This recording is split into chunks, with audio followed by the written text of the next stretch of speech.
చేరి వచ్చిన మీ అందరికీ మన దేవుడు రక్షకుడైన యేసు ప్రభు నామములో నా హృదయపూర్వక వందనములు తెలియజేస్తున్నాను. ప్రార్థన చేసుకుని ఆయన సహాయం చేత మన వాక్య ధ్యానంలోనికి ప్రవేశిద్దాం. మహాపరిశుద్ధుడైన మా ప్రియ పరలోకపు తండ్రి, మీకే స్తోత్రములు నాయన.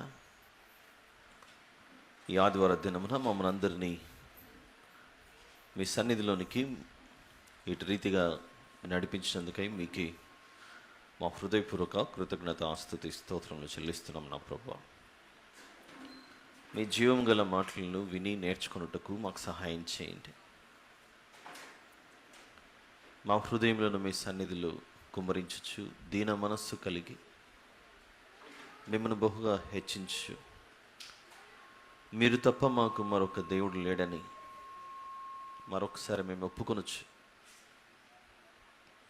నా తండ్రి, మీరిచ్చినటువంటి పరిశుద్ధ గ్రంథం మమ్మను పరిశుద్ధపరచుటకే మీ మాటలు, మీ వాక్యములన్నీ మా కొరకు భద్రపరిచి ఇచ్చారని నమ్ముచు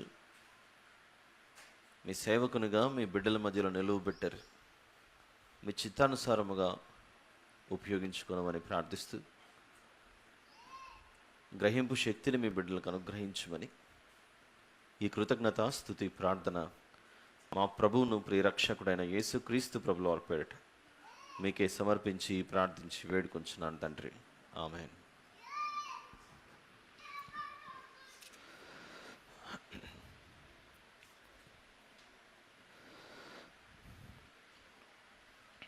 వాక్య ధ్యానంగా మనం ఈరోజు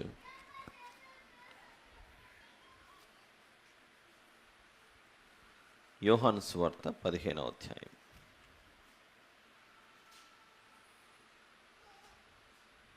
యోహాను సువార్త 15వ అధ్యాయంలో మనందరికీ బాగా తెలిసిన సందర్భం ఇది, కానీ ఈరోజు మరొకసారి దీని గురించి ఆలోచిద్దాం.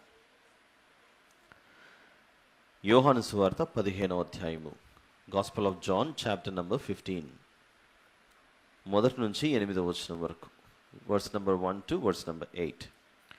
నేను నిజమైన ద్రాక్షావల్లిని, నా తండ్రి వ్యవసాయకుడు. నాలో ఫలింపని ప్రతి తీగను ఆయన తీసి పారవేయును. ఫలించు ప్రతి తీగె మరి ఎక్కువగా ఫలింపవలనని దానిలోని పనికిరాని తీగలను తీసివేయును. నేను మీతో చెప్పిన మాటను బట్టి మీరిప్పుడు పవిత్రులై ఉన్నారు. నా యందు నిలిచియుండుడి, మీ యందు నేనును నిలిచియుందును. తీగ ద్రాక్షవల్లిలో నిలిచి ఉంటేనే కానీ తనంతట తానే ఎలాగూ ఫలింపదో, అలాగే నా యందు నిలిచి ఉంటేనే కానీ మీరును ఫలింపరు. ద్రాక్షవల్లిని నేను, తీగలు మీరు. ఎవడు నా యందు నిలిచియుండునో, నేను ఎవని యందు నిలిచియుందునో వాడు బహుగా ఫలించును. నాకు వేరుగా ఉండి మీరేమీ చేయలేరు. ఎవడైనాను నా యందు నిలిచి ఉండని ఎడల వాడు తీగ వెలే బయట పారవేయబడి ఎండిపోవును.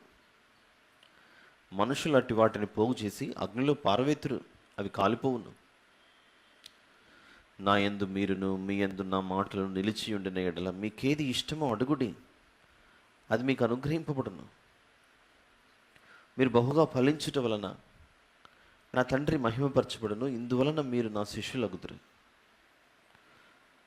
యేసు ప్రభు తన హృదయంలో ఉన్న ప్రతి విషయాన్ని ఈ మాటల ద్వారా మనతో మాట్లాడుతున్నట్లు మనం గ్రహించాలి. ప్రియులారా, మనందరికీ గుర్తుండవలసినటువంటి విషయం, ఈ భూమి మీదకి మనము దేవుని బిడ్డలుగా వచ్చి ఉన్నాం. దేవుని బిడ్డలుగా వచ్చి ఆయన చేతి పనివారమై మనం ఉన్నాం. మనలను మనమే సృజించుకోనలేదు కనుక, ఆయనే మనల్ని ఇక్కడికి పంపించాడు కనుక, ఈ భూమి మీద మన పాత్ర ఏంటి, మనం ఎందుకు ఉన్నాం? ప్రతిరోజు ఒక దినం నుండి ఇంకొక దినం గడిచే కొద్దీ నేను ఎక్కడికి ప్రయాణం చేస్తున్నాను, నా పని ఏంటి, నా బాధ్యత ఏంటి అనే విషయం గురించి మనము మన ఆత్మీయ జీవితాలను చక్కగా పరిశీలించుకోవాల్సిన అవసరం ఎంతైనా ఉంది. ఒక మాట దినవృత్తాంతములు మొదటి గ్రంథంలో 1 Chronicles చాప్టర్ నంబర్ 4. దినవృత్తాంతములు మొదటి గ్రంథము 4వ అధ్యాయం.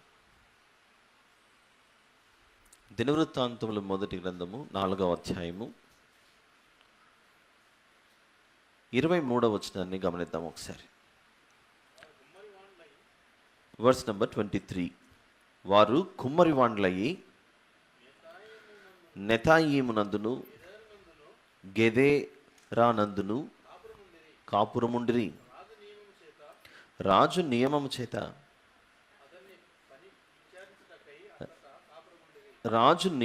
చేత అతని పని విచారించుటకై అచ్చట కాపురముండిరి.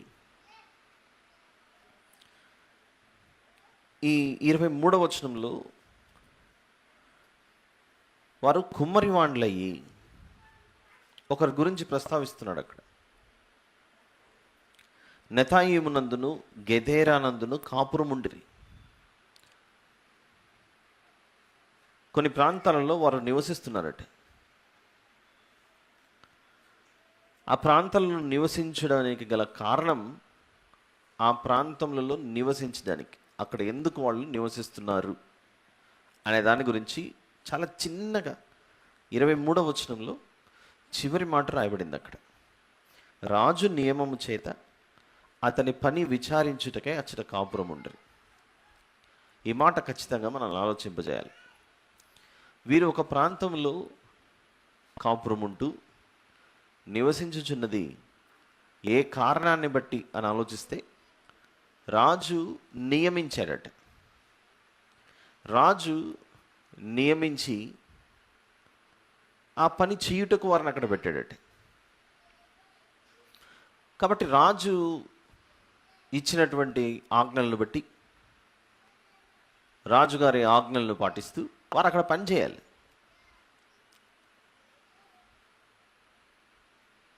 కొన్ని విషయాలు దేవుని గురించి అర్థం చేసుకోవడానికి మనం కష్టపడాలి. ఈ కష్టం అన్నది ఇష్టంతో చేస్తే దానిలో ఉన్న మాధుర్యం అర్థమవుతుంది. నేను చాలాసార్లు గమనించినటువంటి ఈ కార్పొరేట్ లైఫ్లో మరియు ఉద్యోగస్తులు నాతో మాట్లాడినటువంటి సందర్భం, ఇవన్నీ గమనించినప్పుడు, కొందరు రిటైర్ అయిపోయిన తర్వాత పెద్దవాళ్ళు కూడా ఎదురవుతుంటారు కదా సమాజంలో. నేను నా ఉద్యోగ జీవితంలో 30 సంవత్సరాలు పనిచేశానండి. ఏ రోజు కూడా ఒకరితో మాట అనిపించుకోకుండా నేను బ్రతికాను. రిమార్క్ లేకుండా, నీలో ఈ తప్పు కనపడింది అని నా పై అధికారులు నన్ను పిలిచి, నువ్వు పలానా విషయంలో తప్పు చేసావు కాబట్టి నీ ఉద్యోగంలో నుంచి సస్పెండ్ చేస్తున్నామని కానీ, నీ ఉద్యోగంలో నుంచి డిస్మిస్ చేస్తున్నామని కానీ, ఈ రోజుతో నీ ఉద్యోగం ఊడిపోతుందన్న అలాంటి పరిస్థితుల్లోనికి నేను ఎప్పుడు రాలేదు. నా యజమానులు, నా పైన ఉన్న అధికారులు ఎంత జాగ్రత్తగా నా విషయాల గురించి నాకు ఇది చేయమని అది చేయమని బాధ్యతలు అప్పచెప్పినప్పుడు, నన్ను ఏ ప్రాంతానికి పంపించినా నేను బయలుదేరి వెళ్ళిపోయాను. అన్ని చోట్ల నేను చాలా వినయ విధేయతలతో నేను పనిచేశాను. చివరికి నాకు పెద్ద పెద్ద అధికారుల నుండి అవార్డు కూడా వచ్చింది నేను చేసిన పనికి అని. ఈ పెద్ద పెద్ద అవార్డులు కూడా చూపించుకుంటూ, అంత గొప్పగా నా ఉద్యోగ జీవితాన్ని నేను పూర్తి చేశానండి అని చెప్పుకుంటుంటారు. మంచిదే, మనం పనిచేసే ప్రతి చోట చాలా నమ్మకంగా, యథార్థతగా అధికారుల చేత కానీ, సహచరుల చేత కానీ, ఎవరి చేత కూడా మనం ఒక మాట అనిపించుకోకుండా బ్రతకడం చాలా మంచిది. ఇది మనం అర్థం చేసుకోగలిగితే,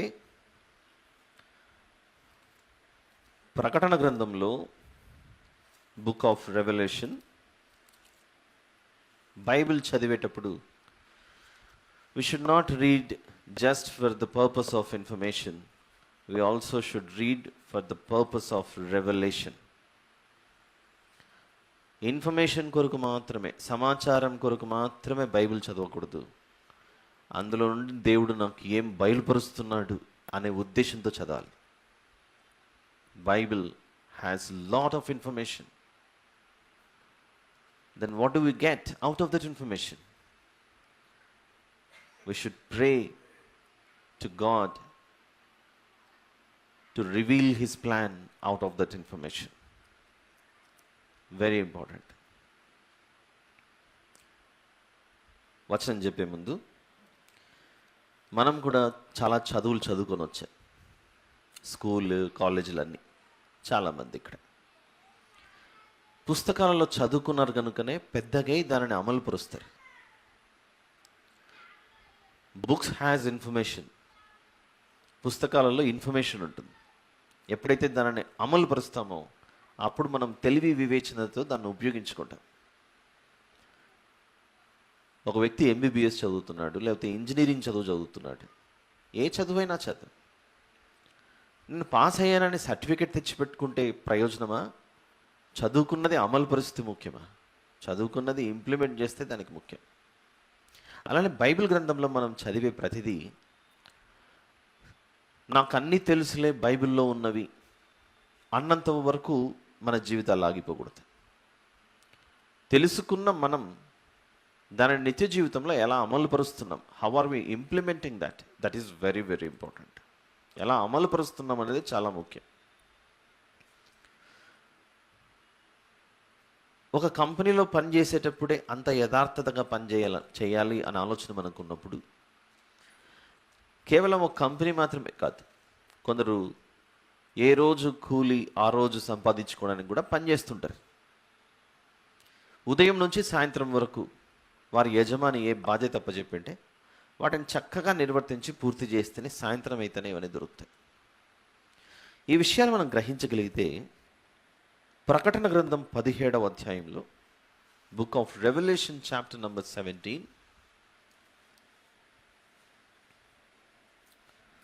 14వ వచనంలోని 2వ భాగం నుంచి చదువుదాం. 14th వర్స్లోని second part. గొర్రెపిల్ల ప్రభువులకు ప్రభువును రాజులకు రాజునై ఉన్నందునను. చాలు సిస్టర్. గొర్రెపిల్ల ఎవరట? ఎవరి గొర్రెపిల్ల? యేసు ప్రభు, the lamb of God, the lord Jesus Christ. గొర్రెపిల్ల ఏమై ఉన్నాడట? ప్రభువులకు ప్రభువును రాజులకు రాజునై ఉన్నాడట. ఇప్పుడు మనము ప్రకటన గ్రంథంలోనికి వచ్చే ముందు ఎక్కడి నుండి ప్రయాణం చేసాము? దినవృత్తాంతాల్లో మొదటి గ్రంథం 4వ అధ్యాయంలో నుండి వచ్చాం. మీరు గుర్తుంటే first chronicles chapter 4 verse number 23లో రాజు నియమము చేత అతని పని విచారించుటకై అచ్చట కాపురం ఉండ్రి. యేసు ప్రభు మనకు రాజులకు రాజు, ప్రభులకు ప్రభు అయితే, ఈ భూమి మీద ఆయన రాజ్యం అనేది ఒకటి ఉంటే, ఆ రాజ్యంలో ఆయన పని చేయుటకు మనం భూమి మీద ఉన్నాం. ఆలోచించండి. నేను భూ సంబంధమైన విషయాలను చూపించుకుంటూ పరలోక సంబంధమైన విషయాన్ని వివరించడానికి చేస్తున్న ప్రయత్నం. మనం నమ్మకంగా ఒకరి దగ్గర పని చేయలేదనుకోండి, ఎనీ కార్పొరేట్ కానీ లేకపోతే డైలీ వేజెస్ కానీ ఏదన్నా సరే, ఈవెన్ బిజినెస్ ఆల్సో కూడా, వ్యాపారం కూడా, మనం కస్టమర్కి ఒకటి చెప్పి ఇంకొకటి ఏదో ఇచ్చామనుకోండి, మోసం చేస్తున్న వారమే. ఈవెన్ బిజినెస్లో కూడా చాలా నమ్మకంగా చేయాల్సిందే. ప్రతి చోట మనము లాభం పొందుకోవడానికి, నెల అయితేనే మనకు రావాల్సిన జీతం రావటానికి, ఆ రోజు పని అయిపోతేనే మనకు రావాల్సిన వేతనం గురించి, వేజెస్ గురించి చాలా భద్రంగా మనం పనిచేస్తుంటాం. ఏ చిన్న తప్పు చేసినా నా యజమానుడు నాకు ఇవ్వవలసినది ఇవ్వడేమో, పని పూర్తి చేయకపోతే నాకు రావాల్సినది రాదేమో అన్న భయంతో మనం పనిచేస్తుంటాం. దాంతో పాటుగా భయం మాత్రమే కాదు, ఏ వ్యక్తి కూడా తనకు సంపాదన వస్తుంది కదా అని దానిలోనే నలిగిపోతూ ఆ సంపాదన గురించి సాగిపోడు. ఒక పని చేసే విషయంలో తన హృదయంలో ప్యాషన్ సంతోషంగా చేయగలిగే ఉద్దేశం ఉంటేనే చేస్తాడు.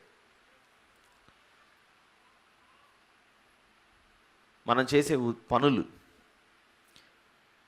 బాబు ఇది ఎందుకు చేస్తున్నావు అంటే, అవునండి కష్టపడి సంపాదిస్తేనే కదా ఏదన్నా వచ్చేది. మళ్ళీ ఈ పని చేయకుండా ఇంకొక పని చేయొచ్చు కదా అంటే, నాకు ఇదంటేనే ఇష్టం, నాకు ఇదే వస్తుంది, ఇది చేయడానికే వస్తుంది. లోపల నుంచి ప్యాషన్ లేకపోతే ఏ పనిలో ఎక్కువ కాలం సాగదు. కొందరికి ఇష్టం లేకపోయినా కూడా ఏదో ఒక పని చేస్తుంటారు 4 రోజులు సంపాదించుకోవడానికి. కానీ వారి మనసంతా దేని మీద ఉంటుందంటే, నా గురి అది, ఏ రోజైనా నేను అది చేయాలి, నా లక్ష్యం అది, నా గురి అది. ఒక దాని విషయంలో అంత ఆసక్తి మనలో పుట్టినప్పుడు, పరలోక సంబంధమైన విషయంలో కూడా మనకు ఒక రాజు ఉన్నాడని, ఆ రాజు మనల్ని భూమి మీద నివసింపజేస్తున్నాడని, ఎలాగైతే దినవృత్తాంతములు 1 గ్రంథము 4లో ఏం చూసాం మనము, రాజు నియమము చొప్పున అతని పని విచారించుటకై, అతని పని విచారించడం అంటే అతను చెప్పినట్లు చేయడం. రాజు నియమము చేత అతని పని విచారించుటకై అచ్చట కాపురముండ్రి. మరి మన పరిస్థితి ఏంటి? Who are we in this world? అపోస్తలుల కార్యములు 17వ అధ్యాయం, book of acts chapter number 17.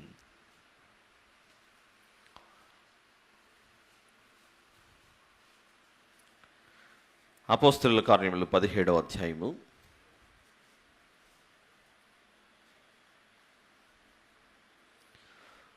25వ వచనం చూద్దాం. ఆయన అందరికినీ జీవమును ఊపిరిని, ఆయన అందరికినీ జీవమును ఊపిరిని సమస్తమును దయచేయువాడు గనుక తనకు ఏదైనను కొదువై ఉన్నట్టు మనుషుల చేతులతో సేవింపబడువాడు కాడు. మరియు యావత్ భూమి మీద కాపురముండుటకు ఆయన యొక్కని నుండి ప్రతి జాతి మనుషులను సృష్టించి, చాలు సిస్టర్, దేవుడు అంటున్నాడు అపోస్తలుల కార్యములు 17:26లో, ఆయన యావత్ భూమి మీద కాపురం ఉండుటకు ప్రతి జాతి మనుషులను సృష్టించాడట.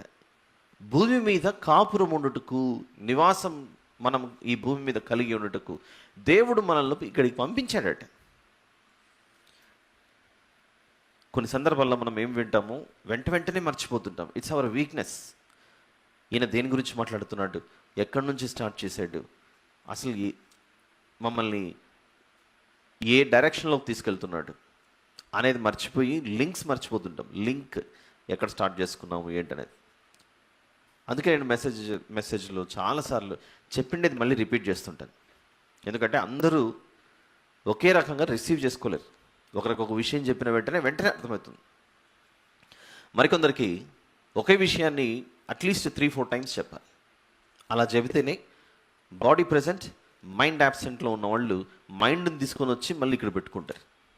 అందుచేత ఎవరైనా ఈరోజు నేను ఏం మాట్లాడుతున్నానో అన్న విషయం మర్చిపోయి ఉంటే, మిస్ అయింటే, ఇక్కడే ఉన్న మైండ్ ఎక్కడికో వెళ్ళిపోయి ఉంటే, వారి గురించి మళ్ళీ ఒకసారి జ్ఞాపకం చేస్తున్నాను. దినవృత్తాంతాలు 1 గ్రంథం 4వ అధ్యాయం 23లో, రాజు నియమము చేత అతని పని విచారించుటకే అచ్చట కాపురముండ్రి అనే మాట, భూమి మీద ఒక మనిషి పరిపాలిస్తున్న రాజ్యంలో ఆ రాజు పనిని విచారించుటకై ఒక చోట కొందరు పనిచేసేవారు కాపురమున్నారట. ఎలాగైతే ఈ రాజు చెప్పినట్లు ఈ మనుషులు ఆ ప్రాంతంలో కాపురం చేస్తున్నారో, సర్వమానవాళికి ఒక ఆయన, రాజులకు రాజు ప్రభులకు ప్రభు అనే ఒక ఆయన ఉన్నాడు. ఆయన అపోస్తలుల కార్యములు 17వ అధ్యాయంలో మనలను భూమి మీద నివసింపజేస్తున్నాడట. యావత్ భూమి మీద కాపురముండుటకు, అపోస్తలుల కార్యములు 17:26, యావత్ భూమి మీద కాపురముండుటకు ఆయన ఒకరి నుండి ప్రతి జాతి మనుషులు సృష్టించాడు. ఇది స్టెప్ నంబర్ 1.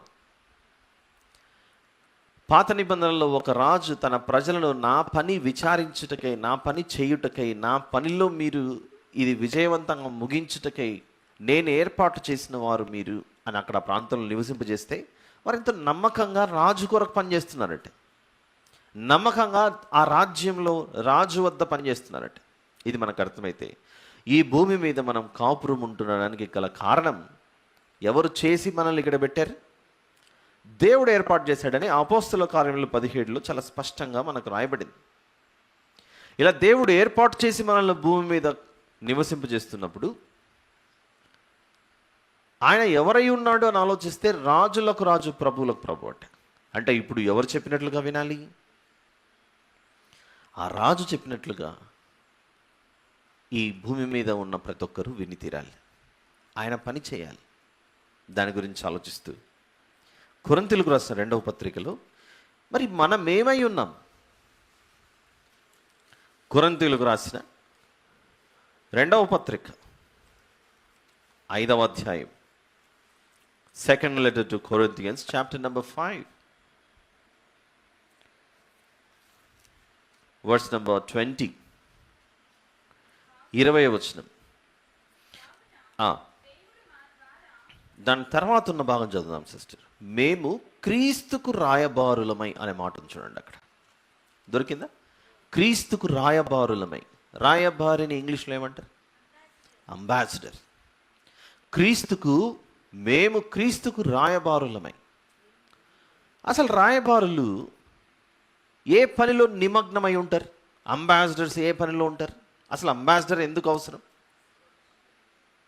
ఒక దేశం గురించి మరో దేశంలో మా దేశ పరిస్థితులు ఇవి, మా దేశ స్థితిగతులు ఇవి, మీ దేశానికి మా దేశానికి మధ్యలో ఉన్న ఈ విషయాల గురించి మేము రాయబారులుగా వార్తలు మోసుకొని వస్తున్నాం. ఈ రెండింటి మధ్య ఒక సంధి జరిగి శాంతి సమాధానాలతో ఉండటానికే మేము రాయబారులుగా మీ దేశంలో ఉన్నాము. ప్రతి దేశంలో ఆ దేశానికి సంబంధించి ఎంబసీలు అనేవి ఉంటాయి కదా. American embassy, Russian embassy, Brazil embassy, China embassy అని ఆయా దేశాల్లో ఒక వ్యక్తి ఒక దేశం నుండి మరొక దేశానికి పోవాలంటే ఆ ఎంబసీలను సంప్రదించి వెళ్తుంటాడు. ఆ దేశాల్లో మళ్ళీ మన రిప్రజెంటేటివ్స్ ఉంటారు, మన ప్రతినిధులు. కొరింథీ 2వ పత్రిక 5:20లో చెప్పిన మాట, మేము క్రీస్తుకు రాయబారులమై అంబాసిడర్స్ ఆఫ్ క్రైస్ట్ అట. ఈ భూమి మీదకి వచ్చిన మనం ప్రభువుకు రాయబారులమట. ప్రభువుకు రాయబారులమైతే ఏ రాజ్యం గురించి ఆయన మన మధ్యలోనికి వచ్చి తెలియజేస్తున్నాడంటే పరలోక రాజ్యం గురించి తెలియచేయుటకై నేను పరలోక రాజ్యంను దేనితో పోలుతును? ఆవగింజను చూడుడి అని ఒక ఆవగింజను, అలా ఎన్నో ఉపమానాలు ఆయన తీసుకుని పరలోక రాజ్యం గురించి వివరించుకుంటూ వస్తాడు. యేసు ప్రభు ఎలాగైతే పరలోక రాజ్యం గురించి భూమి మీదకి వచ్చి వివరించాడో, ఆ పరలోక రాజ్యానికి సంబంధించి ఏ ప్రభు అయితే మనకు తెలియజేశాడో ఆ ప్రభువుకు రాయబారులమట మనం. We are ambassadors of Christ. మనమంతా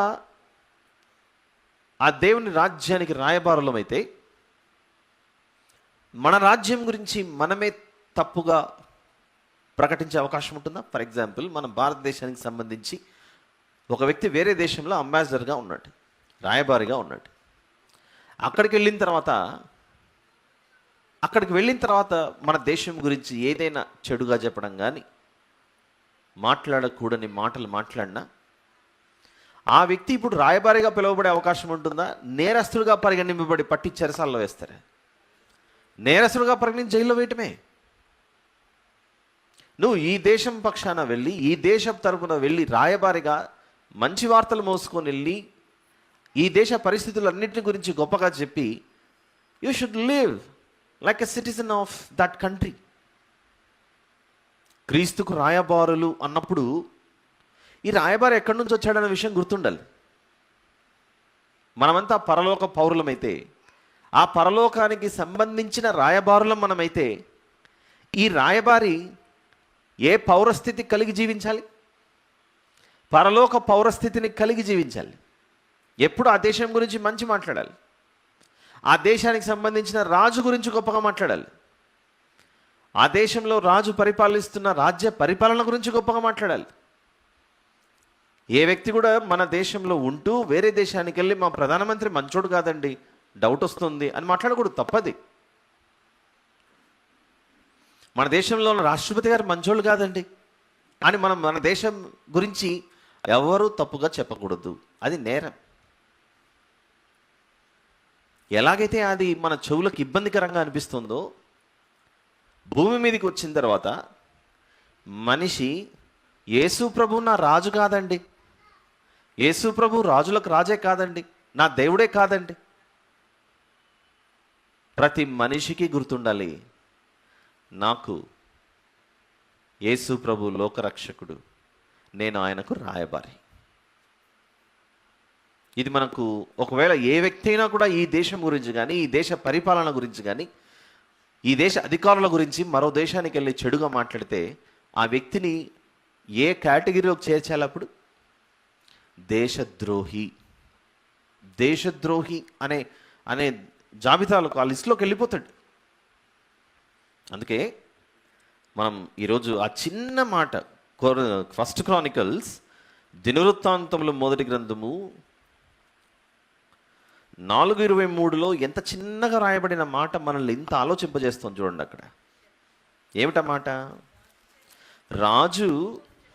రాజు నియమము చేత అతని పని విచారించుటకే అచ్చిన కాపురముండ్రి అని అంటే, ఈరోజు మనకు రాజులకు రాజు ప్రభువులకు ప్రభు యేసు ప్రభు అయితే ఆయన పనిని విచారించుటకై భూమి మీద మనం ఇప్పుడు కాపురము ఉన్నాం, నివసించుచున్నాం. ఈ భూమి మీద జీవించుచున్నది ఆయన పని గురించి ఆలోచన కలిగి ఉండటకు. ఇప్పుడు నేను చెప్తాను, ఆలోచించండి. ఒక కింగ్డమ్, ఒక రాజ్యం, దానికి ఒక రాజు, రాజుగారి వద్ద ఎవరెవరు ఉంటారు? రాజుగారి వద్ద రాణి మాత్రమే ఉంటుందని మాత్రం చెప్పకండి. రాజుగారి వద్ద ఎవరెవరు ఉంటారు? మంత్రులు ఉంటారు, సేనాధిపతులు ఉంటారు, బంట్రౌతులు ఉంటారు. కేవలం సైన్యమేనా? ఇంకా ఎవరైనా ఉంటారా? రాజుగారి ప్యాలెస్ని శుభ్రపరిచే పనివారు, రాజుగారి భవనాన్ని శుభ్రపరిచేవారు. తర్వాత రాజుగారి గార్డెన్ ఉందనుకోండి, బయట పూల మొక్కలు, గార్డెన్ అంతా ఉంది, ఆ గార్డెన్ని శుభ్రంగా పెట్టగలిగే గార్డెనర్స్ ఉంటారు. కొందరు గార్డెనర్స్గా పనిచేస్తారు. కొందరు రాజుగారి భవనాన్ని శుభ్రంగా పెట్టగలిగే వాళ్ళు ఉంటారు. మరికొందరు సేనాధిపతులు ఉంటారు, మరికొందరు బంట్రోతులు ఉంటారు, మరికొందరు మంత్రులు ఉంటారు. ఈ మంత్రులు ఎన్ని విధాలుగా విభజింపబడ్డారంటే, ఒకరు నీటిపారుదల శాఖ మంత్రి, ఒకరు హోంశాఖ మంత్రి, ఒకరు విదేశాంగ మంత్రి, ఇంకొకరు ఆర్థిక శాఖ మంత్రి, ఇంకొకరు రకరకాలైన పనులు ఈ రాజుగారి క్రింద పనిచేస్తూ, మరొకరు కోశాధికారి, ఖజానాను జాగ్రత్తగా చూసుకునేవాళ్ళు, ఫుడ్ అండ్ సప్లైస్కి రిలేటెడ్గా ఉండే ఒక మినిస్టర్, ఆహారానికి సంబంధించి భద్రంగా దేశంలో కరువు వస్తే ఎలా కాపాడుకోవాలి దేశాన్ని అని ఆహారానికి సంబంధించిన, తర్వాత విద్యకు సంబంధించిన ఒక మినిస్టర్. అందరూ ఎవరి కొరకు పనిచేస్తుంటారు? ఇప్పుడు రాజుగారి రాజ్యం కొరకు పనిచేస్తుంటారు. రాజుగారి దగ్గరకు వచ్చి, నువ్వు నన్ను ఎందుకు గార్డెన్ క్లీన్ చేసే పనిలో పెట్టావు, నేను యుద్ధం చేయగలను, నన్ను సేనాధిపతులు పెట్టేసాయి అన్నాడంటే అది ఏ పని కాదు. ముందుగా అతని స్కిల్ ఏంటి, అతను ఏం చేయగలడు, ఇలాంటివన్నీ పరిగణలోకి తీసుకొని ఆ తర్వాత ఎవరి పనులకు వారికి అప్పచెప్పేస్తారు. కానీ గమనిస్తే ప్రతి పనివాడు, ప్రతి పరిచారకుడు తాను చేసిన పని కొలది జీతం లేదా వేతనం, రావలసిన రాబడి రాజుగారి వద్ద నుండి పొందుకుంటుంటాడు. రకరకాలైన వారు ఉంటారు. అలానే ప్రభు యొక్క రాజ్యంలో యేసు ప్రభు రాజు అయితే, మనమందరము ఆయన పనివారమైతే, మనమంతా ఆయన రాయబారులమైతే, ఒక్కొక్కరు ఒక్కొక్క పని చూడండి, ఒక్కొక్కరు ఒక్కొక్క పని. కొందరు ఈరోజు ఇక్కడ మందిరం ప్రారంభం అవ్వాలి అని అంటే ముందుగానే రావటం, వీటికి సంబంధించి అన్ని ఏర్పాట్లు చేయటం. రాజుగారి రాజ్యంలో జత పనివారుగా ఉన్నారు ఇక్కడ. అందుకే చెప్తాడు కొరింథీయులకు రాసిన మొదటి పత్రిక 3వ అధ్యాయం కొరింథీయులకు రాసిన మొదటి పత్రిక 3వ అధ్యాయం 9వ వచనంలో, కొరింథీయులకు రాసిన మొదటి పత్రిక 3:9, చదవండి. మేము దేవుని జత పనివారమై ఉన్నాం. మేము దేవుని జత పనివారమై ఉన్నాం. రాజ్యంలో అందరూ క్షేమంగా ఉండాలి, అది నేను చూసుకుంటా బాధ్యత. అయితే ఇప్పుడు మీరు చెప్పినట్లు చేయండి నేను చెప్పినట్లు మీరు చేయండి అని చెప్తున్నాడు అక్కడ. ఒక రాజు బాధ్యత ఏంటి? వీళ్ళందరూ ఏదో పని చేస్తున్నారు, రకరకాల ఆ మంత్రులు లేకపోతే మిగిలిన పనివారు అందరూ ఏదో పని చేస్తున్నారు, ప్రజలు కూడా వారి వారి పని చేస్తున్నారు. అసలు ప్రజల బాధ్యత ఏంటి? ఇందాక బంట్రౌతులు, సైన్యాధిపతులు అన్నీ చెప్పుకున్నాం, కానీ ఆ దేశంలో వారే ఉంటారా, ఇంక ప్రజలు కూడా ఉంటారా? ప్రజలు కూడా ఉంటారు. ప్రజలు ఏం చేస్తుంటారు? రాజుగారి వద్ద వివిధ రకాల పనులు, ఒకరు వ్యవసాయం చేస్తుంటారు, పంటలు పండిస్తుంటారు, ఇంకొకరు లేటెస్ట్గా ఉన్నటువంటి దాంట్లో అయితే కొందరు చదువులు చెప్తుంటారు, కొందరు బ్యాంకింగ్ పని చేస్తుంటారు. ఒక రాజ్యంలో ఇవన్నీ జరుగుతూ ఉంటాయి. అలా వివిధ రకాల పనులలో ఆ రాజ్యంలో ఉన్న వ్యక్తులు, ప్రజలు ఎలా డివైడ్ అయిపోయి పనిచేస్తుంటారో, దేశం యొక్క పటిష్టత కొరకు, దేశ భద్రత కొరకు, రకరకాలైన వాటి కొరకు. అలానే భూమి మీద ఉన్న మనం, దేవునికంటూ ఒక రాజ్యం ఉందట. ఆ రాజ్యంలో యేసు ప్రభు రాజులకు రాజు, ప్రభులకు ప్రభు అయి ఉన్నాడట. ఆ రాజుకు సంబంధించిన జత పనివారము, రాయబారులం. ఎంత బాగుంది చూడండి ఈ మాటలు. ఇందాక మనము 2వ పత్రిక 5వ అధ్యాయంలో రాయబారులము అనే పదం చూసాం. 2వ పత్రిక, కొరింథీయులకు రాసిన 2వ పత్రిక 5:20లో మేము క్రీస్తుకు రాయబారులం. అదే మొదటి పత్రిక 3వ అధ్యాయానికి వచ్చేసరికి మేము దేవుని జత పనివారం. రాయబారులు జత పనివారు. రాయబారులు జత పనివారు ఎంత యథార్థతగా, నమ్మకంగా ఆ రాజ్యంలో జీవించాలి.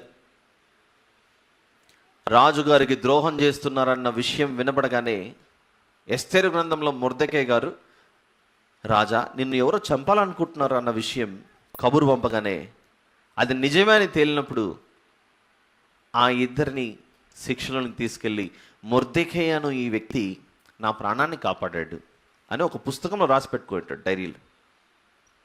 మొర్దెకై అనే వ్యక్తి నా ప్రాణాన్ని కాపాడాడు అనే పుస్తకంలో రాసి పెట్టుకున్నందుకు హామాను అనే దుష్టుడు మొర్దెకై గారిని చంపాలనుకున్నప్పుడు దేవుడు మొర్దెకై గారు చేసినటువంటి ఆ గొప్ప నీతి కార్యము గ్రంథంలో ఉంది కనుక ఆ రాజుగారికి మరొకసారి, నీ ప్రాణాన్ని కాపాడిన వ్యక్తి యొక్క ప్రాణం నువ్వెలా తీస్తావు అని హెచ్చరించాడు. ఒక రాజ్యంలో రాజుగారికి జత పనివారుగా, ఒక రాజ్యంలో రాజుగారికి రాయబారిగా ఎంత నమ్మకంగా చేస్తుంటే ఎన్ని ప్రయోజనాలు జరిగాయి చూడండి. అక్కడ చెవులుండియు వినక, హృదయముండియు దానిని గ్రహింపక, అన్నీ వ్యతిరేకంగా చేసుకుంటూ పోతున్నాం అనుకోండి. ఒక వ్యక్తి ఒక కంపెనీలో జాయిన్ అయ్యాడు, ఒక 4-5 నెలలు బాగానే ఉన్నాడు. 6వ నెల 7వ నెల రాగానే ప్రొబేషన్ పీరియడ్ అయిపోయింది, ఈ రోజు నుంచి నువ్వు కన్ఫర్మ్డ్ ఎంప్లాయ్ అనేసరికి చాలా సంతోషపడి, మొత్తానికైతే నేను స్థిరపడ్డాను అని తెలుసుకుని 8, 9, 10వ నెలలో ఆ కంపెనీలో ఉన్న చిన్న చిన్న బలహీనతలన్నీ గుర్తుపట్టి మెల్లిగా ఏదో రాంగ్ ట్రాక్లోకి వెళ్ళిపోయాడు.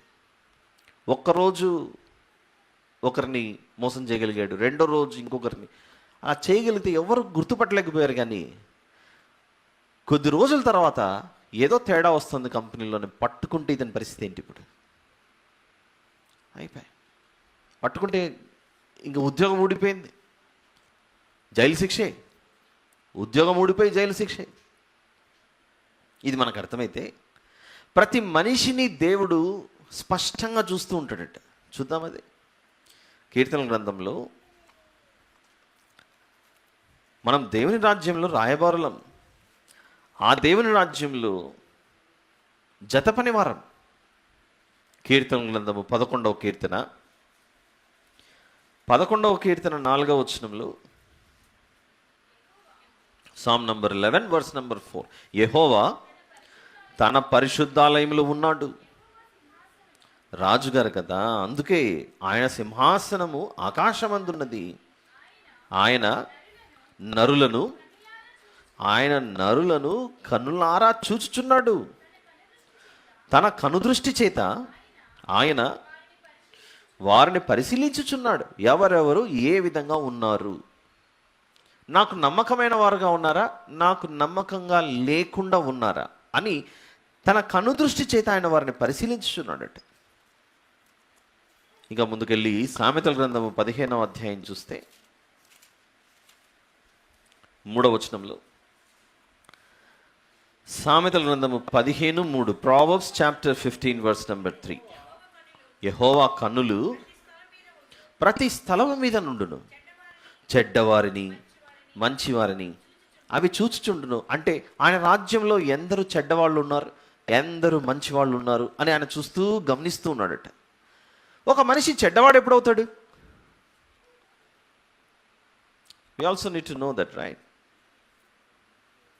యెహోవా కన్నులు ప్రతి స్థలం మీద నుండును, చెడ్డవారిని మంచివారిని అవి చూచుచుండును అనే మాట చెబుతున్నాడంటే, రాజుగారి దృష్టిలో ఒక వ్యక్తి ఎప్పుడు చెడ్డవాడవుతాడు? Very simple. రాజు చెప్పిన మాట వినకపోతే, రాజు నియమించిన నియమాన్ని పాటించకపోతే చెడ్డవాడవుతాడు. ఇదిగో నాయన, ఈ వస్తువు తీసుకెళ్ళి అక్కడ ఇచ్చిన అపో అని అంటాడు. ఆ వస్తువుని తీసుకెళ్ళాడు, ఇవ్వవలసిన చోట ఇవ్వకుండా తానే దొంగలికి తీసుకొని వెళ్ళిపోయి మళ్ళీ కనబడకుండా పోయాడు. చాలా విలువైన వస్తువు అది. రాజుగారు ఏదో బాధ్యత చెప్పారు, ఈ ఊరు నుంచి మరొక చోటుకి వెళ్ళేసి ఇచ్చినపో అని. దొరకలేదు, మరో చోట వెళ్ళి స్థిరపడ్డాడని తెలిసింది. దొరకకుండా మరో చోటుకి వెళ్ళిపోయి స్థిరపడ్డాడని. ఆ స్థిరపడిన తర్వాత కొద్ది రోజులు తేలింది, వీడు తప్పించుకొని వస్తువు ఇవ్వకుండా ఆ డబ్బులన్నీ తీసుకెళ్ళి, లేకపోతే ఇంపార్టెంట్ ప్రాముఖ్యమైనది తీసుకొని వెళ్ళి దొంగలించి వేరే చోట నివాసం ఉంటున్నాడని. ఇప్పుడు ఆ వ్యక్తి దగ్గరికి ఎవరిని పంపిస్తాడు? సైన్యాన్ని పంపించి పట్టుకురండి, ఈడ్చుకురండి అంటాడు. వచ్చిన తర్వాత వెళ్ళి ఎక్కడ పడతాడు? ఇప్పుడు కటకటాల వెనుక నా జీవితం కటకటా అయిపోయింది అని 24 గంటలు 365 రోజులు శాశ్వత కాలం చేసిన తప్పుకు చెరసాల్లో ఉండాల్సిందే. రాజుగారి నిర్ణయాలు అలా ఉంటాయి. ఇది మనం అర్థం చేసుకోగలిగితే, యోహాను గారు రాసిన మొదటి పత్రిక 3వ అధ్యాయంలో, యోహాను గారు రాసిన మొదటి పత్రిక 3, first letter of John chapter number 3, 4వ వచనం. పాపము చేయు ప్రతి వాడును ఆజ్ఞను అతిక్రమించును, ఆజ్ఞాతిక్రమమే పాపం, ఆజ్ఞాతిక్రమమే పాపం. దేవుడు ఈరోజు మనతో మాట్లాడుతున్న మాటలు మనల్ని ఆలోచింపచేయాలి. అవును కదా, నేను నా దేవుని రాజ్యంలో ఒక భాగం కదా, నేను ఆయన రాయబారిని కదా, ఆ పరలోక దేశం నుండి భూలోక దేశానికి వచ్చిన రాయబారిని కదా. నా నోట ఎప్పుడు కూడా ఆ పరలోక దేశం గురించిన వార్తలే నా నోట వినబడాలి కదా. మనం ఏ లోకానికి సంబంధించిన వాళ్ళమని చెబుతుంది బైబిల్ మనకు? పరలోకానికి సంబంధించిన వాళ్ళు. ఫిలిప్పీ పత్రిక 3వ అధ్యాయం. We forgot that we are the citizens of heaven అన్న విషయం. ఫిలిప్పీ పత్రిక 3వ అధ్యాయము 20వ వచనాన్ని చూద్దాం ఒకసారి. 20, మన పౌరస్థితి పరలోకమునందున్నది, మన పౌరస్థితి పరలోకమునందున్నది. అక్కడ నుండి ప్రభువైన యేసుక్రీస్తు అను రక్షకుని నిమిత్తము కనిపెట్టుకుని ఉన్నాము. మన పౌరస్థితి పరలోకమునందున్నది. ఆ పరలోక రాజ్యం గురించి ఈ రాజు మనకు ఆజ్ఞాపించాడు. భూమి మీద నా నియమము చొప్పున నా పనిని విచారించుటకై, నా పనిని చేయుటకు మీరు భూమి మీద ఉన్నారు. నా పనిని విచారించుటకు, నా పని చేయుటకు మీరు భూమి మీద ఉన్నారు. పరలోకం నుండి ఆ ప్రభు మనకు ఆజ్ఞాపించున్న మాటలు, మీ పౌరస్థితి పరలోకందే. కానీ మనం ఏం చేస్తున్నాం? భూమి మీదకి వచ్చిన తర్వాత మనము అంటే ఈ లోకం గురించి ఎన్నో మారులు ప్రభువును తిరస్కరించిన జీవితాలు మనవి.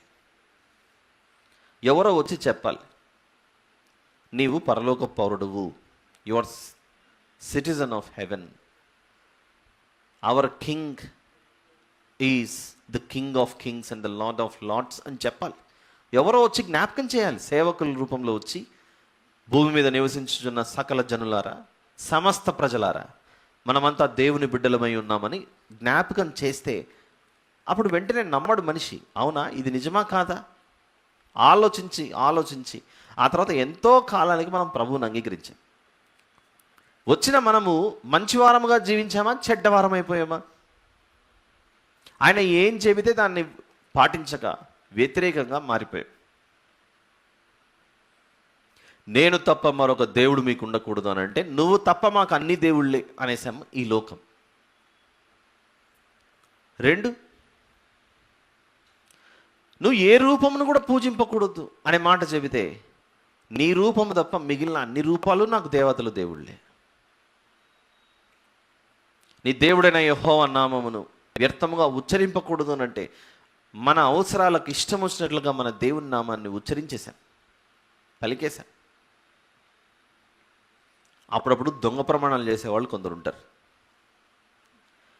నీ మీద ఒట్టు, ఇలాంటి మాటలు మాట్లాడతారు చూసారా, దాన్ని ఇంగ్లీష్లో గాడ్ ప్రామిస్ అంటుంటారు. గాడ్ ప్రామిస్ అంటే ఏ తప్పు చేయలేదు.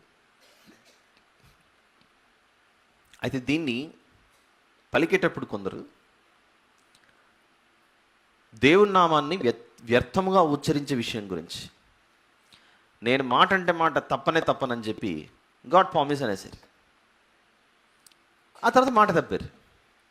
ఏమయ్యా, దేవుని మీద ఓట్టేసి గాడ్ ప్రామిస్ అని చెప్పి ఇట్లా చేసావనంటే, నువ్వు ఆ రోజు సరిగా వినలేదు. నేను చెప్పింది ఏంటంటే, ప్రామిస్లో నేను 6 పలకలేదు తెలుసా మీకు అన్నాడు అతను.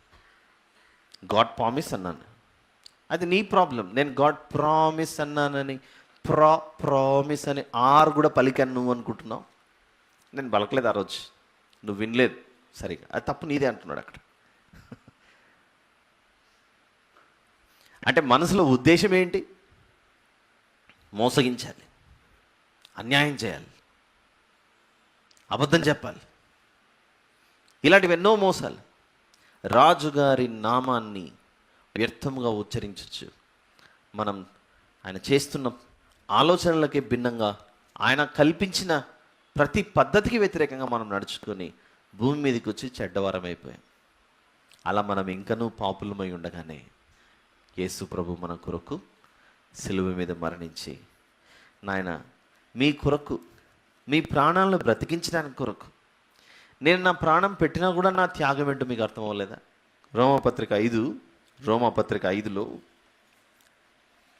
8వ వచనంలో, రోమపత్రిక 5:8, రోమపత్రిక 5:8, దేవుడు మన ఎడల తన ప్రేమను వెల్లడిపరచుచున్నాడు. ఎట్లనగా, మనం ఇంకనూ పాపులమై ఉండగానే క్రీస్తు మన కొరకు చనిపోయాను. మనం ఇంకనూ పాపులమై ఉండగానే క్రీస్తు మన కొరకు చనిపోయాను. మన జీవితాల్లో మన ఫ్యామిలీ మెంబర్స్ మధ్య నమ్మకంగా జీవించడానికి మనం ఇష్టపడుతుంటాం. ఒకరినొకరు ఎప్పుడు మోసం చేసుకుని ఆలోచిస్తామా? ఒక ఇంటిలో తన కుటుంబ సభ్యులు తనకే వేరుపడ్డారంటే ఆ కుటుంబం నిలవబడదు. ఒక కుటుంబం నిలవబడాలి అంటే అందరికీ ఒకే మనసు ఉండాలి. ఫ్యామిలీ అందరూ ఒకరికొకరు సహకారులుగా ఉండాలి. అదే మంచి కుటుంబం అవుతుంది. ఎప్పుడైతే ఒక కుటుంబంలో ఉన్నవారు తమకు తామే వేరుపడ్డారనుకోండి, ఆ ఇల్లు ఎప్పుడు నిలవబడదు, కూలిపోతుంది. అది ఎలాగైతే నా జీవితకాలం అంతా నిన్ను నేను విడువక మన ఇద్దరము కలిసి చక్కగా ఒక మంచి ఇంటిని నిర్మించుకుందామని కుటుంబాలలో నమ్మకంగా ఉండడానికి మన ఇంటిని ఎలాగైతే నిర్మిస్తామో, అక్కడ నుండి నెక్స్ట్ స్టేజే నేను నమ్మకంగా పనిచేస్తేనే నన్ను యథార్థవర్తనుడు అని కంపెనీ నన్ను పిలుస్తుందని మన ఇంటిగ్రిటీని కాపాడుకుంటుంటాం కంపెనీస్లో పనిచేసేటప్పుడు. ఇంటిగ్రిటీ,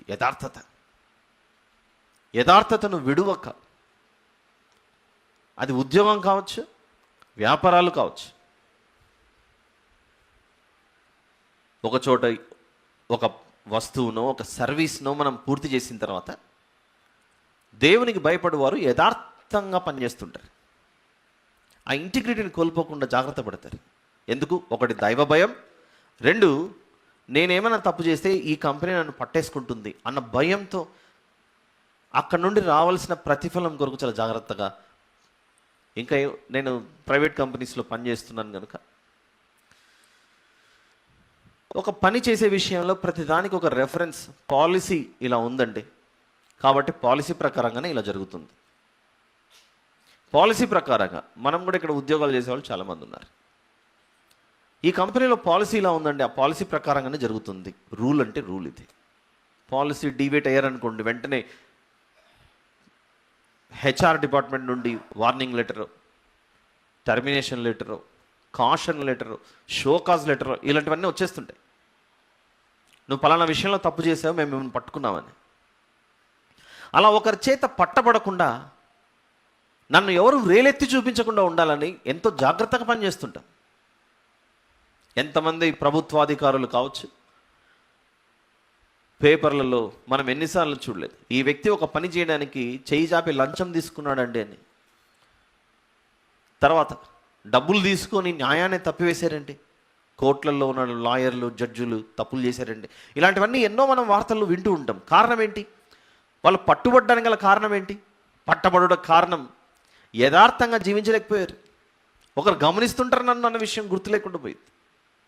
ఇంకోటి చెప్పినా, మనిషి ఎప్పుడు గొప్పవాడవుతాడు చెప్పనా? మనిషి దేవుని దృష్టిలో గొప్పవాడు ఎప్పుడవుతాడంటే, పాపము చెయ్యటానికి అవకాశం లేకపోవటం వలన పాపం చేయకపోతే గొప్పవాడు అవడు. పాపము చేయటానికి అవకాశం ఉన్నా పాపం చేయకుండా జాగ్రత్త పడిన వాడే గొప్పవాడు. ఈ రెండింటికి డిఫరెన్స్. బాబు నువ్వు ఎందుకు పాపం చేయలేదు నాన్న అని అడిగామనుకోండి, ఛాన్స్ దొరకలేదు కాబట్టి చేయలేదు అన్నాడు అనుకోండి, ఇది గొప్పోడా? నో. నువ్వెందుకు పాపం చేయలేదు అని అంటే, నా హృదయంలో దేవుడి వాక్యం ఉంది, ఆయన నన్ను చెయ్యొద్దని చెప్పాడు కాబట్టి నేను చేయలేదు. ఏదైనా తోటలో వారికి ఎదురైన పరీక్ష ఇదే. ఎదురుగా పండును చూపించేటి. నువ్వు గొప్పవాడవు, పరలోక పౌరుడవు అని నిన్ను నిర్ధారించాలి అంటే ఈ పరీక్ష పాస్ అవ్వు. ఏంటి ఆ పరీక్ష? పాపము చేయటానికి నీకు అవకాశం ఉంది, చేయటానికి అవకాశం ఉంది. నువ్వు చెయ్యకుండా జాగ్రత్త పడితే నువ్వు నా దృష్టిలో గొప్పవాడు. నేను చెట్టే వేయలేదనుకోండి, శాశ్వత కాలం నువ్వేమంటావో తెలుసా?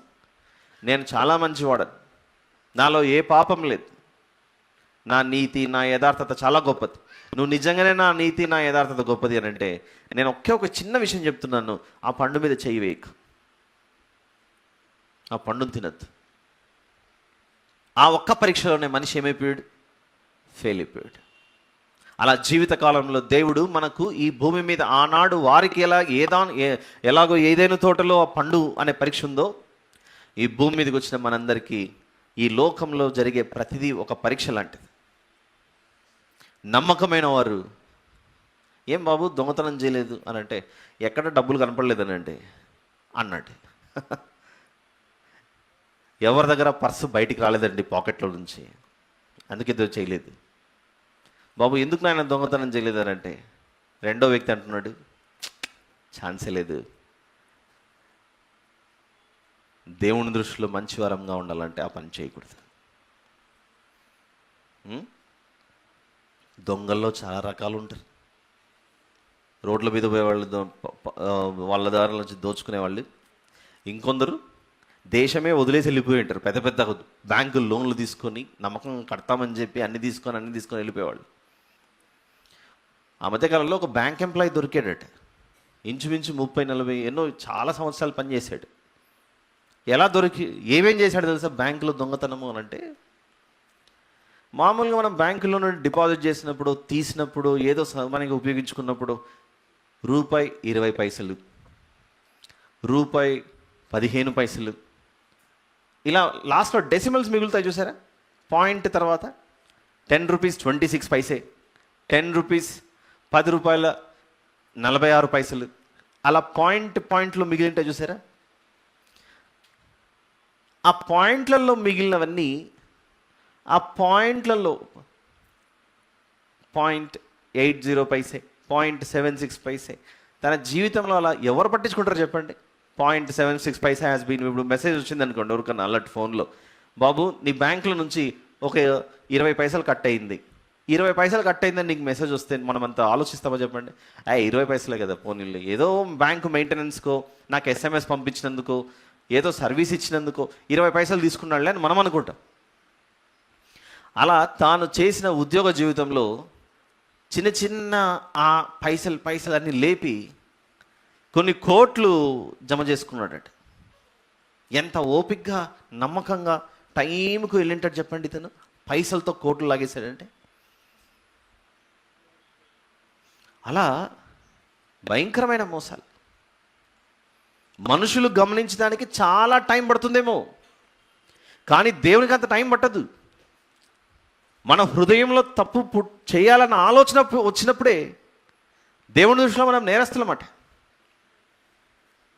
ఈరోజు మనతో మాట్లాడుతూ దేవుడు, నాయన నేను రాజునైతే నువ్వు నా రాయబారివి భూమి మీద, నువ్వు చాలా నమ్మకంగా జీవించాలి, నీ బాధ్యత నువ్వు గుర్తుపట్టాలి. ఫిలోమోనుకు రాసినటువంటి పత్రికలో, ఫిలోమోను గారికి రాసిన పత్రిక హెబ్రీ పత్రిక కంటే ముందు ఉంటుంది. ఫిలోమోను గారికి రాసినటువంటి పత్రిక పౌలు గారు, ఒకే ఒక అధ్యాయం ఉంటుంది. 23వ వచనంలో నా జత పని వారైన అని మాట ఉంటుంది. 2వ భాగంలో ఫిలోమోను గారికి రాసిన పత్రిక 23వ వచనంలోని 2వ మాట, నా జత పని వారైన మార్కు, అరిస్తార్కు, దేమ, లూక వందనములు చెప్పుచున్నారు. నా జత పని వారైన మార్కు, అరిస్తార్కు, దేమ, లూక వందనములు చెప్పుచున్నారు. నేను కొన్ని మందిరాల గురించి లేదా ఒక మందిరం గురించి, అందులో వచ్చే కానుకలట, ఆ మందిరంలో ఉన్న ట్రెజర్ తర్వాత మిగిలిన వాళ్ళు వడ్డీ వ్యాపారం దిప్పుతున్నారట. ఆ వడ్డీ వ్యాపారం దిప్పినప్పుడు ఆ కానుకల్లో వచ్చిన డబ్బు మాత్రం కానుక పెట్టకు లెక్క అలానే పెట్టి, వచ్చిన వడ్డీ మాత్రము వీళ్ళు లేపేట. దీన్ని దొంగతనం అనాలా వద్దా? ముందుగా దేవుని సొమ్ముతో వడ్డీ వ్యాపారం చేయడమే తప్పు. నువ్వు జాగ్రత్తగా తీసుకెళ్ళి చర్చ్ అకౌంట్ ఓపెన్ చేసి దాంట్లో పెడితే మంచిది. ఆ వచ్చిన వడ్డీతో మిగిలిన మరొకరికి కొందరికి డబ్బులు ఇవ్వటం వ్యాపారపు టిల్లుగా మార్చారు. ఒకప్పుడు దేవుని ఆలయంలో యేసు ప్రభు శరీరధారిగా మన మధ్యలో ఉన్నప్పుడు పక్షులను, జంతువులను అమ్ముతుంటే, నా దేవుని ఇంటిని వ్యాపారపు టిల్లుగా మార్చకండి అని చెప్పాడు. ఆత్మల సంపాదన పనిలోనే ఉండాలి దేవుని బిడ్డలు. తమ హృదయ దురాశల చొప్పున పనిచేయడానికి ఒప్పుకోడు దేవుడు. మన దేవుడు చాలా పరిశుద్ధుడు. ఆయన ఏం చదువుకున్నాం? ఫిలోమోను గారు రాసిన పత్రికలో జత పని వారట. రాజుగారి రాజ్యంలో రాయబారులు కావచ్చు, పనివారు కావచ్చు, అందరూ ఇప్పుడు ఏమై ఉన్నారంటే జత పనివారై ఉన్నారట. జత పనివారు ఎంత నమ్మకంగా పనిచేయాలి, ఎంతో నమ్మకంగా పనిచేయాలి. యేసు ప్రభు శరీరధారిగా రాక మునుపు పాత నిబంధన అంతా మనకు ప్రవక్తలు కనబడతారు. ఆది కాండం నుంచి మలాకీ గ్రంథం వరకు ప్రాఫిట్స్, ఎంతో గొప్ప గొప్ప ప్రవక్తలు. వాళ్ళు చెప్పిందంతా ఒకటే, మేము కాదు నాయన, మేము ఒక ఆయన గురించి ప్రకటిస్తున్నాం, ఆయన త్వరలో రాబోతున్నాడు, ఆయన చెప్పే ప్రతి మాట మీరు వినాలి అని రాజులకు రాజు ప్రభు అయిన యేసు ప్రభు గురించి వారు ప్రకటించుకుంటూ వచ్చారు. లూకా సువార్త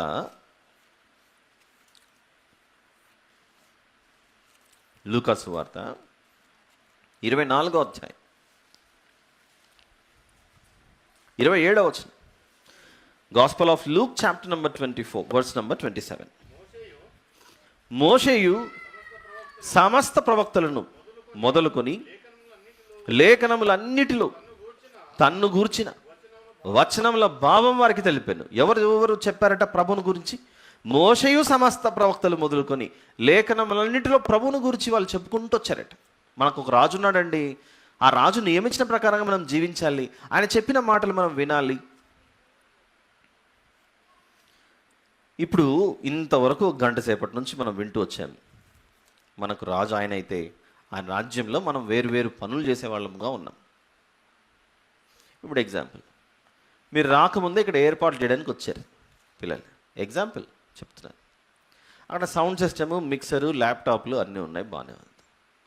ఎవరికో ఒక తలంపు పుట్టి, ఏంది ల్యాప్టాప్, ఈ సౌండ్ సిస్టము, కెమెరా, నాకు ఈ డిపార్ట్మెంట్ అంతా బాగా తెలుసు కాబట్టి ఎవరు లేనప్పుడు ల్యాప్టాప్ నట్లు, స్క్రూ డ్రైవర్లు అన్నీ పెట్టి బయటికి తీసి హార్డ్ డిస్క్, ర్యామ్ మొత్తం తీసేసి బయట ఒక 1000 రూపాయలకో 2000కో దాన్ని అమ్మేసుకొని మళ్ళీ ల్యాప్టాప్ని అలానే పెట్టింది దాని లోపల. ఎవరన్నా వచ్చి అడిగితే నొక్కుతున్నాను కానీ ఆన్ అవ్వట్లేదు, నొక్కుతున్నా కానీ బటన్ ప్రెస్ చేస్తున్నా కానీ ఆన్ అవ్వట్లేదు అనేది ఆ మాట అన్నారనుకోండి. ఆ తర్వాత ఏమైంది ప్రాబ్లం అని మరొక అబ్బాయి వెళ్ళి తీసుకెళ్ళాడు రిపేర్ షాప్కి. తేలిపోయింది లోపల వస్తువు లేదని. ఒక పని చేసేటప్పుడు అది విజయవంతం అవ్వాలనంటే ఎన్ని చేతులు ఒకే పని సక్సెస్ అవ్వడానికి చేస్తుంటాయి చెప్పండి. క్రికెట్ మ్యాచ్లు జరుగుతున్నాయి, దగ్గరకు వచ్చింది బాల్, పట్టుకోలేదు, ఉద్దేశపూర్వకంగా వదిలేసాడు, చూస్తున్నాడు అంతే, పడితే పండుగలు చూద్దాంలే. ఎందుకు? అవతలోడు ఏదో డబ్బు ఇచ్చాడు. ఇక్కడ మ్యాచ్ ఫిక్సింగ్ అంటారు వాటిని. పట్టుకుని నటించి దగ్గరకు రాగానే వదిలేసాడు. ఇలా ఇస్కరియోతు యూదా యేసు ప్రభువుతో జత పనివాడుగా ఉన్నట్లు ఉండి అవతలవాడు డబ్బు అనే ఆశ చూపించేసరికి సాతాను జత పనివాడుగా ఇక్కడ ఒక ద్రోహిగా పక్కనే ఉన్నట్టు.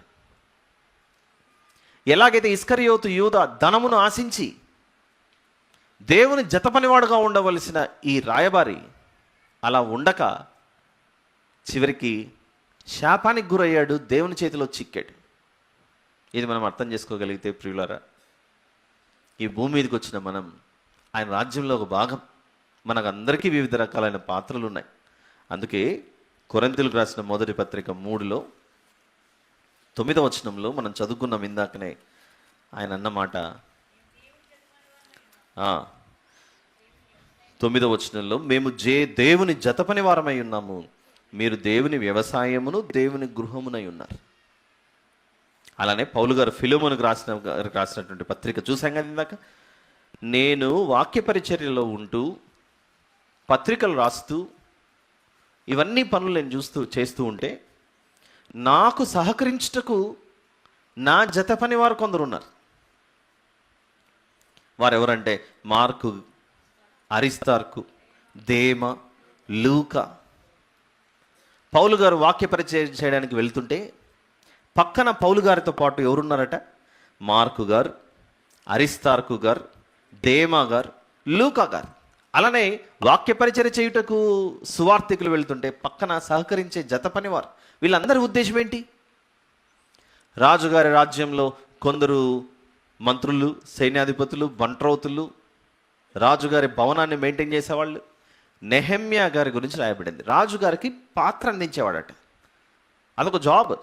రాజుగారి సింహాసనం మీద ఉంటే ఆయన దాహమైనప్పుడు, జ్యూస్ అవసరమైనప్పుడు, ఏది అవసరమైనా పాత్ర అందించేవాడు, ఏ ఆహార పదార్థం అవసరమైన. అలా రకరకాలైన పాత్రలు పోషించేవారు అందరూ ఒక్క రాజు కొరకే పనిచేస్తున్నారు. ఎందుకు ఈ విషయం చెప్తున్నానంటే, కొందరి హృదయాలలో ఏంటబ్బా ఎప్పుడు ఈయనే చెప్తున్నాడు వాక్యము. మోషే గారి వద్దకు వచ్చి కోరహు సంబంధికులు, మేమేమో కుర్చీలు వేయాలి, మేమేమో ఇవన్నీ పనులు చేయాలి, ఆయన మాత్రం దేవుని దగ్గరికి వెళ్ళేసి వస్తాడట అనే అభిప్రాయాలు అప్పుడప్పుడు పుట్టుకొని వస్తుంటాయి. యెహోషువ గారు కూడా మోషే గారి స్థానంలో నిలబడే ముందు శిష్యరికంతో చక్కగా నేర్చుకుంటూ ముందుకెళ్ళేటి. ఎలీషా గారు ఒక ప్రవక్త, గొప్ప ప్రవక్త. ఏలియా గారు వెళ్ళిపోతుంటే, నువ్వు వెళ్ళిపోతే నా పరిస్థితి ఏంటి అన్నాడు. అప్పుడు దేవుడు ఏలియా గారిలో ఉన్న ఆత్మనే ఎలీషా గారికి ఇవ్వడం జరుగుతుంది. మోషే గారితో ఉన్న ఆత్మనే దేవుడు యెహోషువ గారికి ఇవ్వడం జరుగుతుంది. వీళ్ళు ఏమైనా ఫ్యామిలీ మెంబర్సా? కాదు. అలా ఒక్కొక్కరు, ఆమోసు అనే ప్రవక్త ఉన్నాడు బైబిల్లో మనకు. ఆయన ఒక పశువులు కాసే వ్యక్తి. ఇంకా చెప్పనా, దేవుడు తన పని చేయుట కొరకు ఎలాంటి వారిని ఏర్పరచుకున్నాడో తెలుసా? చేపలు పట్టే వాళ్ళను, పశువుల కాపరిని. అలానే పెద్ద పెద్ద ఉద్యోగస్తులు లేరా అంటే ఉన్నారు వాళ్ళు కూడా. అయితే ప్రియులారా, తన సువార్తను ప్రకటించుటకు లోకమందు ఆయన ఏర్పరచుకున్న ప్రజల జాబితాలో ఎవరున్నారో చూడండి. కొరింథీయులకు రాసిన మొదటి పత్రిక 1వ అధ్యాయం. తన పని చేయుటకు ఎలాంటి వారిని ఆయన ఏర్పరచుకున్నాడో ఒకసారి మీరు గమనించాలి. దాని వెనకాల ఉద్దేశం ఏంటి? What could be the reason? వినాలి, ఇది చాలా ఇంపార్టెంట్. భవిష్యత్తులో ఎప్పుడైనా మీకు కూడా ఇలాంటిది ఎదురవ్వచ్చు. ఎందుకు దేవుడు చేపలు పట్టే వాళ్ళని, సుంకం వసూలు చేసే వాళ్ళని, ఇలాంటి నిరక్షరాస్యులను, విద్యా విహీనులను, చదువులేని వారిని, ఇలాంటి వాళ్ళని ఏర్పాటు చేసుకుని ఎందుకు అలా జ్ఞానంతో నింపాడు? అది మనకు అర్థం అవ్వాలంటే ఒక మాట చదువుదాం ఈరోజు. 27వ వచనం 1వ అధ్యాయం, కొరింథీయులకు రాసిన మొదటి పత్రిక 1వ అధ్యాయం 27 నుండి. ఏ శరీరియు దేవుని ఎదుట అతిశయింపకుండున్నట్లు. అర్థం చేసుకోండి ఈ మాట.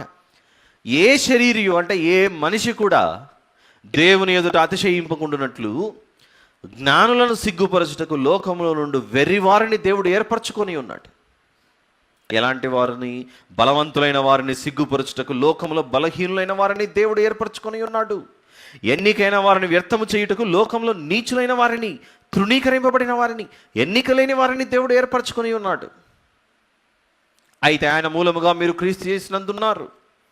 అతిశయించువాడు ప్రభువునందే అతిశయింపవలెను అని వ్రాయబడినది నెరవేరినట్లు దేవుని మూలముగా ఆయన మనకు జ్ఞానమును, నీతియు, పరిశుద్ధతయు, విమోచనము నాయను అనే ఈ మాటలో దాగి ఉన్నది ఏంటంటే, ఒక వ్యక్తి బాగా చదువుకొని ఉన్నతమైన స్థాయిలో ఉండి ఒక పెద్ద మంత్రి పొజిషన్లో ఉన్నవాడిని తీసుకొని వచ్చి నువ్వు ప్రకటించని చెప్పాడు అనుకోండి, ఇప్పుడు తన అభిప్రాయం అంతా దేనితో నిండుకుంటుంది? నేను బాగా చదువుకున్నాను కనుక, నేను బాగా పెద్ద మంత్రి స్థానంలో ఉన్నాను కనుక, కాబట్టి దేవుడు నన్ను పిలిచి నా చదువును చూసి నన్ను పిలిచాడు. అంటే ఇప్పుడు దేవుని దృష్టిలో నేను బోధించగలను అని అంటే నాలో ఉన్న చదువు గొప్పది. ఇప్పుడు ఈ వ్యక్తి జీవితకాలం అంతా దేని గురించి అతిశయించుంటాడు? నేను ఫలానా, నాకు ఇన్ని డిగ్రీలు ఉన్నాయి, ఇన్ని పీజీలు ఉన్నాయి, ఓ పెద్ద ఉద్యోగం ఉంది, అందుకే దేవుడు నన్ను పిలిచాడు. అంటే ఇతని యొక్క మనస్సు దేని మీదకి వెళ్ళిపోతుంది? ఇప్పుడు నేను ఈరోజు ఈ స్థాయిలో ఉండడానికి గల కారణం దేవుడు అని చెప్పడానికి బదులుగా, నేను ఈరోజు ఈ స్థాయిలో ఉండడానికి గల కారణం నా విద్య, నా ఉద్యోగం, నా హోదా, నా స్థాయి, ఇవన్నీ చెప్పుకుంటూ పోతాడు. అలా దేవుడు ఏ శరీరియు దేనిని బట్టి అతిశయింపకుండున్నట్లు జ్ఞానులను సిగ్గుపరచుటకు లోకంలో నుండి వెర్రివారిని దేవుడు ఏర్పరచుకొని ఉన్నాడు. ఈ లోకమంతా ఎలా పుట్టింది అని అంటే ఒక భయంకరమైన విస్ఫోటనం జరిగి బిగ్ బ్యాంగ్ అనే శబ్దం వచ్చి ఆ శబ్దంలోంచి పుట్టుకొచ్చింది అని సైన్స్ చెప్తుంది. జ్ఞానులు చెప్పే మాట. బైబిల్ చదువుకునే గ్రామీణ ప్రాంతాలలో, వెనుకబడిన బడుగు వర్గాల్లో కావచ్చు, లేకపోతే బాగా మారుమూల ప్రాంతాల్లో బైబిల్ పట్టుకున్న ఒక చిన్న అనలేను, పెద్ద సేవకుడే, బైబిల్ పట్టుకొని ఉన్నటువంటి గ్రామాల్లో ఉన్న ఒక సేవకుడు ఈ లోకం ఎలా వచ్చింది ఆయన అని అడిగామనుకోండి, ఏం చెప్పాడు సమాధానం? దేవుడు చేశాడండి, ఇదంతా దేవునిది. ఎంత తృప్తిగా చెప్తాడు ఆ మాటను. ఇది దేవుడు అండి సృష్టికర్త అని చెప్తాడు. ఈ మాటను శాస్త్రవేత్తలు, చాలా గొప్ప వాళ్ళు నమ్మరు కనుకనే ఎన్నో రీసెర్చ్లు భూమి నివాసయోగ్యం, నరులకు నివాసయోగ్యం భూమి. మనిషి ఇక్కడ తప్ప వేరే చోట బ్రతకడానికి అవకాశం లేదు. మొన్న వీళ్ళు వెళ్ళేసి వచ్చారండి, దాదాపు 9 నెలలు స్పేస్లో ఉన్నారు, బ్రతికేసి వచ్చారు 2 ఆస్ట్రోనాట్స్. అది బ్రతకాలంటే భూమి నుంచి తీసుకెళ్ళినవే ఉన్నాయి అక్కడ. వారికి అవసరమైన నీళ్లు, ఆహారం అన్నీ ఇక్కడి నుంచి తీసుకెళ్ళినవే. అక్కడ ఎక్కువ రోజులు ఉండలేమురా బాబు అని చెప్పి ఎప్పుడెప్పుడు తీసుకొస్తారు, దింపండి వాళ్ళని అని ప్రపంచమంతా వారిద్దరిని త్వరగా దింపండి అని ఎదురు చూడలేదు. చెప్పండి, ఎక్కువ రోజులు ఉండలేదు ఆడ ఉంటారని ప్రయత్నాలు చేస్తుంది సైన్స్. అవ్వదు అది. అలా దేవుడు అసలు మనకు అనిపిస్తుంది. ఈరోజు వాక్యధ్యానం యోహాను సువార్త 15 కదా, అది తప్ప అన్నీ చూసాం ఈరోజు అనుకోవచ్చు. అంత ఈజీగా మనము వదిలేస్తే ఎలా? యోహాను సువార్త 15 వాక్యధ్యానం ఈరోజు మనది. అదే కదా ఉత్తర ప్రత్యుత్తరాలుగా చూసి మనం వాక్యధ్యానం అదని చదువుకున్నది. అక్కడికి వస్తున్నాను. యేసుప్రభు అంటున్నాడు 4వ వచనంలో, నా యందు నిలిచి ఉండుడి, నా రాజ్యంలో మీరు ఉండండి, మీ యందు నేను నిలిచి ఉంటున్నాను. తీగ ద్రాక్షవల్లిలో నిలిచి ఉంటేనే కానీ, మీరు నాలో ఉంటేనే కానీ మీరు ఫలించలేరు. 5వ వచనం, ద్రాక్షవల్లిని నేను, నాలో ఉంటే మీరు బహుగా ఫలిస్తారు. నాకు వేరుగా ఉండి మీరేమీ చేయలేరు. 5వ వచనం చివరి మాట, నాకు వేరుగా ఉండి మీరేమీ చేయలేరు. అంతే కదా, ఒక రాజ్యంలో రాజుకు వ్యతిరేకంగా ఉండి మనం ఏం చేయగలం చెప్పండి? ఆజ్ఞాపిస్తాడు, ఎవరు అక్కడ చిత్తంపుర వెళ్ళినవాడా అంటారు, పట్టుకున్నాడు అని అంటాడు ఫస్ట్, అనగానే అయిపోయాక జీవితం అవుట్. అందుకే అంటున్నాడు, మీరు నాలో ఉంటే ఫలిస్తారు, నాలో లేకపోతే తెగివేయబడి కాల్చబడుటకే అది వెళ్ళిపోతుంది. 6వ వచనం, ఎవడైనను నా యందు నిలిచి ఉండని ఎడల వాడు తీగ వెలే బయట పారవేయబడి ఎండిపోవును. మరి ఆయనలో ఉంటే మనకు ఏదో లాభం అయితే ఉండాలిగా, అది కూడా తెలియాలి కదా. ప్రభువా మీతో ఉండడం వల్ల మాకేంటి, వాట్ ఈస్ ద బెనిఫిట్ అంటే చెప్తాడు ఆయన. రోమాపత్రిక 8వ అధ్యాయం, రోమాపత్రిక 8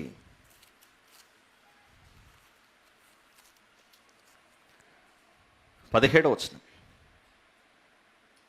దేవుని వారసులం అనే మాటను చూడండి. అక్కడ ఆయనతో మనం ఉండటం వలన మనకు వచ్చేది ఏంటంటే లాభం. దేవుని వారసులం అనే మాటను చూడండి. అక్కడ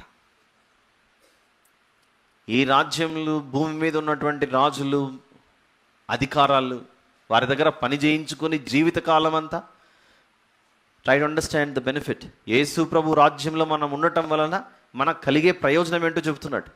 ఈ లోకంలో ఎక్కడెక్కడ మనం పనిచేసినా ఎప్పుడు కూడా వారసులం అవ్వలేం, పనివారమే అవుతాం. వారసులకు స్వాస్థ్యం వస్తుంది, వారసులకు స్వాస్థ్యం, ప్రాపర్టీ తండ్రి వద్ద నుండి, పనివారికి రాదు. అందుకే దేవుడు, మీరు భూమి మీద నా తరపున నిలబడిన రాయబారులు, జత పనివారు ఇలాంటి మాటలు మాట్లాడినా చివరికి నేను మిమ్మల్ని పిలిచేది ఏంటంటే, నాయన మీరు నా పిల్లలు, మీరు నా పిల్లలు, నా వారసులు. మనము దేవుని వారసులమైతే ఆయన ఆస్తిలో మనం ఏమవుతాం? ఇప్పుడు పాలిభాగస్థులం అవుతాం. ఆయన ఆస్తిలో మనం పాలిభాగస్థులం అవుతాం. స్వాస్థ్యమును సంపాదించుకోవడానికి పరుగుడుచున్న దేవుని బిడ్డలం మనం. మీకు విషయం చెప్తాను. ఇందాక యోహాను సువార్త 15లో చూసాంగా ఆ మాట, మళ్ళీ ఆ అధ్యాయం దగ్గరికి వద్దాం ఒకసారి. యోహాను సువార్త 15 వచనం కూడా 15, దాసుడు తన యజమానుడు చెయ్యు దానిని ఎరుగడు గనుక ఇక మిమ్మల్ని దాసులని పిలువక స్నేహితులని పిలుచుచున్నాను. ఎక్కడికి వెళ్తాం చూడ మన ప్రయాణం, జత పనివారు, రాయబారులు, జత పనివారు, రాయబారులు, స్నేహితులు, అండ్ ఫైనల్గా వారసులు అంటున్నాడు. అక్కడ రోమపత్రిక వచ్చేసరికి వారసులు అనే మాట మాట్లాడుతున్నాడు. వారసులమైతే మనకేం రావాలి? స్వాస్థ్యం రావాలి. ఇంకో విషయం కూడా, we are saved by the grace of God. For what? Not only just go and settle in heaven. We are saved to save others. మనము రక్షింపబడినది పరలోకానికి వెళ్ళి అక్కడ స్థిరపడి అక్కడ ఉండడానికి మాత్రమే కాదు, మనం రక్షింపబడినది మరొకరిని రక్షించడానికి. ఓ భయంకరమైన యాక్సిడెంట్ అయిందండి, కారులో 4 ఉన్నారు. ఆ 4లో మొదట ఒకరిని బయటికి తీశారు, బయటకు వచ్చాడు, ఏ గాయాలు కలగలేదు, క్షేమంగా ఉన్నాడు. ఇప్పుడు బయటకు వచ్చినాడు, అమ్మాయ నేను బయటకు వచ్చేసాను అని ఉంటాడా? మిగిలిన 3 కారులోంచి బయటికి తీసాడా? తీస్తాడు. You are saved. The next, what is your responsibility? To save others. ఒకరు నువ్వు రక్షింపడ్డావు, రక్షణ అంటే ఏంటి? ప్రమాదంలో ఉన్నావు, నువ్వు బయటకు వచ్చావు. ఇప్పుడు నీలాగా చాలామంది ఇరుక్కుపోయారు. ఒక బస్సు పోతూ ప్యాసింజర్లు అందరూ పోతూ ఉండగా లోయలో పడింది, అందరూ గాయాల పాలయ్యారు.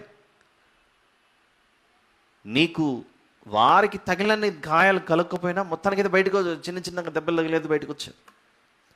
అమ్మో నేను బయటకు వచ్చా, మీరందరూ లోపల ఉండే పారిపోతాడా? బుద్ధునోడు ఏపోడు ఆ పని చేయడు. నేను వీళ్ళందరినీ కూడా బయటికి తీయాలి. కామన్ సెన్స్ పనిచేస్తుంటుంది అక్కడ, ఆటోమేటిక్గా మన కామన్ సెన్స్ పనిచేస్తుంటుంది. ఎలాగైతే ఆ కామన్ సెన్స్ పనిచేస్తుంటుందో, యేసు ప్రభు మన రక్షకుడే అయితే ఆయన మనల్ని రక్షిస్తే స్వార్థంగా నేనే వెళ్ళి పరలోకంలో కూర్చోవాలి అనేది సెల్ఫిష్నెస్ అవుతుంది. నేను ఒక్కడిని కారులోంచి బయటపడ్డ యాక్సిడెంట్ అవుతే మిగిలిన ముగ్గురు పోతే పోన్లే, ఆ ముగ్గురు నీ కుటుంబ సభ్యులు, నీ భార్య బిడ్డలు అయి ఉండొచ్చు.